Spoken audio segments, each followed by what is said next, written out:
بسم الله الرحمن الرحيم. السلام عليكم ورحمة الله وبركاته. معاكم طبعا نجاة سات ذو أيقونة القلب الأحمر.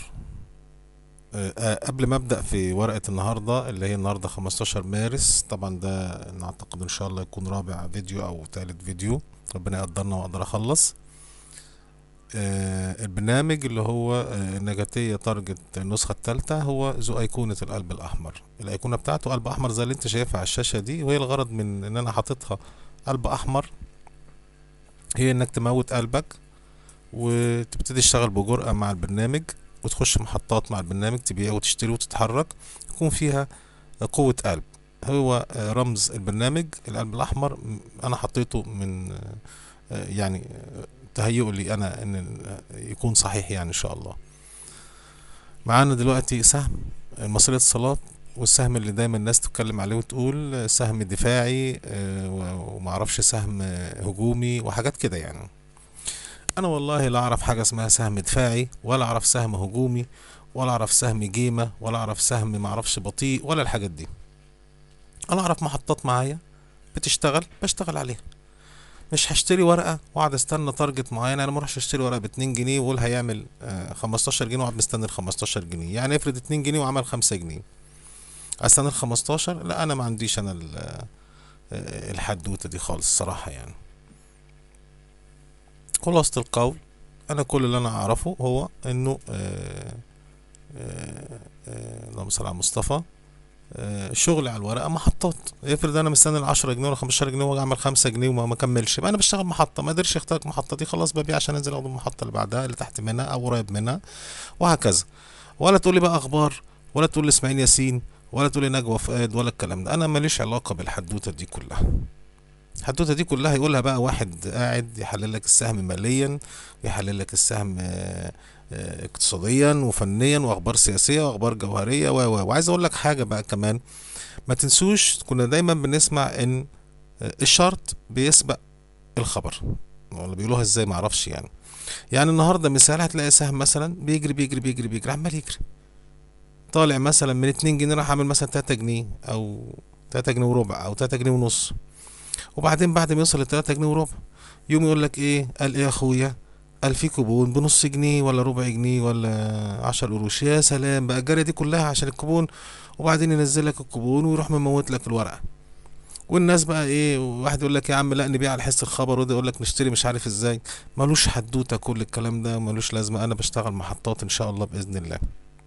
معانا سهم المصريه للاتصالات. الشكل العام للسهم زي ما انت شايفه.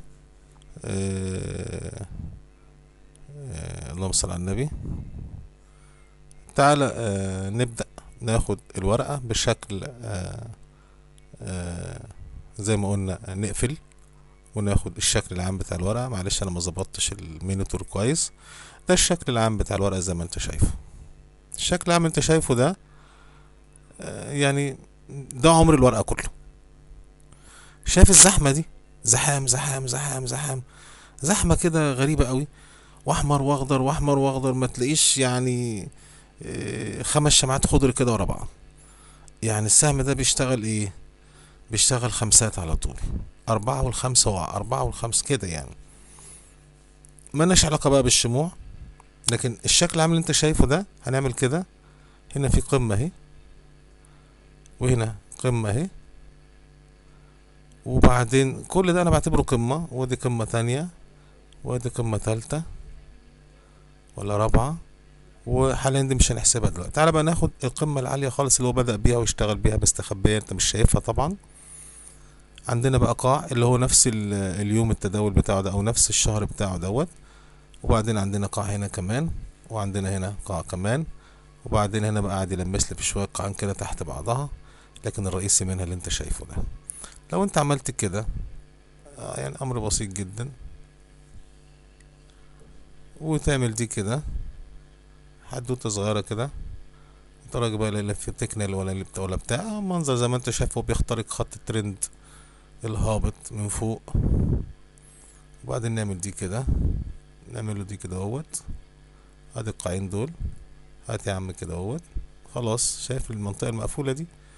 خلاص ده كده خط الدعم الرئيسي بتاع الورقة. الله اعلم إن كان صح ولا، انا ماليش علاقة بالخطوط، ولكن انا بعملها كده وخلاص يعني. لكن انا هكمل بقى واروح اعمل دي كده اهو. ادي المثلث بتاعي اللي انا دايما اتكلم عنه. وبعدين فين النص بتاعنا؟ مفيش نص، لا النص اهو، الراس بتاعت المثلث اهيت. وبعدين بالنظر كده تقريبا ادي النص بتاع، نقيسها بالمسطرة وبنطلعها ونعمل كده. سيبك بقى من ده كله، تعالى ناخد بقى قمة السهم. 27/22 دي قمة المصرية للاتصالات التاريخية، وكعملها في سنة 2005. يبقى قلنا كام؟ 27/22. السهم ده مش هتلاقي له قاع معين يعني، سبحان الله. 27 كم؟ 27/22 أو 23. طب عايزين نجيب القاع بتاعه. بص قاع هنا كام؟ 9/72 ده سنة 2006. وبعدين هنا 10/70 ده سنة 2008. وبعدين هنا 10/70 ده سنة 2013. يعني بيعمل قاعين مزدوجين في خلال 5 سنوات. إذا أنهى الموجة الهابطة. وكما يقال بقى الحاج إليوت أو غيره، ما اعرفش بيقولوا عليها بقى إيه، سيكل ولا سوبر سيكل ولا موتوسيكل ولا ما اعرفش كده يعني. طب أنا هشتغل الأول على القاع 9/72 لأن هو يعتبر بالنسبة لي أقل قاع موجود، في حين إن هو هنا بدأ أوبن 8/75. فأنا هشتغل من البداية 8/75، وبعدين بنجيب آخر قاعان حصلنا عليه. ادي 8/75. بيقول لي ايه بقى؟ بيقول لي الراجل ده من اسقاع والقمة التاريخية السابقة اللي هو عملها في نفس السنة هيروح فين؟ كسر 22/61. قلنا يخش لي القاعان المؤكدة، وهي منطقة القاع الأول والقاع التاني. خلاص، هو بالفعل لما طلع وعمل الليلة دي هنا نزل كام؟ نزل 9/72 وأغلق 11/81. طلع منها باختصار عملنا 23/90، ونزل منها عمل 10/70. طلع منها عمل مش عارف 20 كام. الحدوتة ماشية زي ما انت شايف. نزل لقاعدة وقفل فوق منه، وبعدين طلع دخل على عش الدوابير تاني، ما قدرش 23 وكسر، نزل منها هكذا يعني. خلاص انت حفظت بقى بنخش ازاي وبنطلع ازاي و. طب ناخد ايه اللي هي 9/72. 9/72. يبقى انا كده مشيت من هنا كأني ماشي عكسي بهذا طبعا عشان منطقة ضيقة بس كده كده عكسي. منطقة عشان ضيقة عشان انا قافل الشرط عشان يبان لك بس الارقام، وانا كمان اعرف اطلع الارقام وانا بشرح لك الفيديو. النجاتية بتقول لنا ايه؟ بتقول لنا لما باخد عكسي، خلي بالك من اللي انا بقوله. يبقى اول هدف ليا من 9/72 اللي انا حاطه دوت يبقى 11/67، وهكذا اطلع 14 ثم 15 ثم 18 ثم ابتدي وانا اتلسع منه وانزل، وبعدين احاول الثبات فوق التريد الاول والوصول لمنطقة التريد الرابع. عدم الوصول لمنطقة التريد الرابع ويقف بس عند المنطقة اللي هي التريد التالت يبقى معناته مش هيكمل. طب لو وصل التريد الرابع واخترق يبقى مستهدفه مباشرة الهدف الثالث. هنا انا مالكش دعوه بالارقام، لكن انا بتكلم قواعد. طب هل هو من 9/75 دي وصل للكلام ده؟ تعالى نجيب النهايه. النهايه عمل 23/90 زي ما انت شايف. يعني راح فين؟ يعني ما قدرش يخترق منطقه التريد الثالث، ولا حتى كان قريب منه لكن كان واقف على التريد الثاني، سقط منها تاني. خلاص بقى سقط منها تاني، عمل لنا بقى ايه؟ 10/70 وهلم جر، وبالتالي 10/70 في الاخر هناخد 10/70 ونشتغل عليها لانها مرتين. هيحصل ايه بقى كده في 10/70؟ خلي بالك بيقول لي انا هطلع بالطريقة العكسية من القمة الرئيسية 27/23 اللي هي دي كده انا هبعد بقى شوية اهوت، همشي من هنا كده اهو للقمة الرئيسية اللي هي التاريخية بتاعته اللي هي 27/22 على ما اذكر او 23 هي. وعندي 10/70 اللي انت شايفها القاعدة. طيب 10/70 دي بيقول لي هتروح، يبقى انا لازم اثبت الاول فوق 12/54 ثم التوجه الى منطقة القاع المؤكد اللي فوق منه اللي هو الاولاني اللي هي 14/83. من 14 83 واختراق والثبات فيها، يبقى انا بتجه لمنطقه 16 21 ايضا باختراقها والثبات فوق منها، يبقى انا رايح ل 18 96 يعني 19 اللي هو المحتمل الاولاني. وزي ما اتفقنا عش الضبابير لو وصل له 20 78 ممكن ينزل يتلسع منه ينزل مرة تانية، ثم يعاود التجربة مرة أخرى، وممكن إن شاء الله يطلع يجرب ويخترق ويخش منطقة عش الضبابير. ولو تركز هنا كده هتلاقي 26 26 57 مرة تانية. طيب وصلنا لفين احنا بقى؟ تعال نفتح الشارت شوية، احنا في الآخر الأول نشوف وصلنا فين. وصلنا منطقة 16 45 زي ما انت شايف الهاي بتاعها اللي هي فين، واقف فوق المحتمل التاني. طبعا هو مرورا بكل المحطات دي، وزي ما اتفقنا ان في فرق بين المحطة دي والمحطة دي بنعرف نجيبه مضاربة. طب تعال نفتح بقى الشرط ونشوف كده شكله المصري والصاد، هل هيتفق معانا في شغلنا ولا مش هيتفق. دي العشرة 70 اللي هو طلع منها ده كده على الويكلي. لما ناخد المنظر ده كده هنلاقي هنا 14 17 وبعدين نزل 13 وبعدين ركز هنا كده. بص هنا لما نزل هنا نزل فين؟ نزل 12 10 قفل 12 42. بمعنى قلنا لما بنيجي نشتغل بطريقه عكسيه وفي هدف ايا كان عكسي او عدل، يعني في هدف اخترقه، يعني انا مثلا المفروض طالع هو من عند ال 12 54 ديت وهيطلع راح مخترق ال 14 او ال 15 ووصل هنا، يبقى لازم ينزل يجرب على المنطقه دي عشان يثبتها. هو عمل كام؟ من هنا لهنا كده عشان نقول نزل، عمل لنا 14 17 ونزل لحد فين؟ لا لسه ما نعرفش. 14 17 نزل لنا لحد منطقه ال 12 جنيه اهي. يعني هو لما طلع اخترق منطقه ال 13 جنيه او ال 12 جنيه مره واحده وراح لل 14، فبالتالي لازم ينزل يجرب لي على ال 12 عشان ياكد عليها زي ما انت شايفها في الورقه وفي الحركه بتاعتها. تعال نفتح شويه على الديلي ونشوف ايه اللي جرى. الراجل ده كيف يعمل عصايه تحت وعصايه فوق، مش فاهم انا ايه حكايه العصيان دي. دي ال 10 70 طلع هنا 11 وربع، كان طالع يجرب على منطقه ال 12 اهي 12 15 حتى ظهر معانا اللي هو اول هدف 12 وسقط منها تحت ال 12 اللي هي ديت طبعا مستخبيه. احنا قلنا 12 وكسر هو دوت المنطقه اللي المفروض يطلع عليها، وبعدين صعد منها اخترق ال 12 12 85 11 12 85 12 12 12 73 واقف فوق منها وهكذا.